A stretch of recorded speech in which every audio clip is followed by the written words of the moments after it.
দেখো, আজকে তো নেমন্তন্ন বাড়ি থেকে ফেরার সময় আমি কতগুলো জিনিস কিনেছি, সেগুলো তোমাদেরকে দেখাই, তোমাদের সাথে শেয়ার করি। অ্যাকচুয়ালি যেহেতু পরশু দিনকে দোল, তো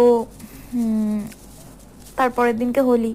এবারে প্রত্যেক বছরই দোলের দিন একটুখানি বন্ধুদের সাথে হোলি খেলতে ইচ্ছে হয়, কিন্তু সবসময় তো সব বন্ধুদের কাছে পাওয়া যায় না কাছাকাছির মধ্যে, কারণ আমার বেশিরভাগ বন্ধুরাই সব দূরে দূরে থাকে। কেউ কেউ মেন লাইনে, আবার কেউ কেউ হয়তো বনগা লাইনে থাকলেও একটু দূরে দূরে থাকে, আর আমি থাকি পাড়ার সাথে।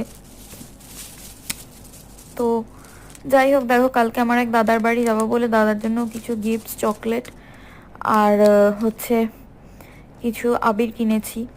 কারণ আমি রং খেলাটা একদমই পছন্দ করি না।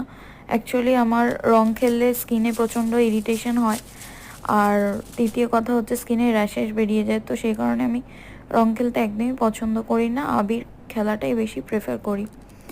আর এখানে দেখো, আমি তো এসে সব আমার জুয়েলারিসগুলো খুলে রেখেছি, আর এখানে সবেই আজকে ঠাকুরকে পুজো দিয়েছিলাম, তোমাদের সাথে তখন শেয়ার করা হয়নি, তো এখন শেয়ার করে নিলাম তোমাদের সাথে তাই। আর এখানে দেখো, আমি এসে জামা কাপড়গুলো ছেড়েছি, এখনও তোলা হয়নি, তো এগুলো এখন আর কি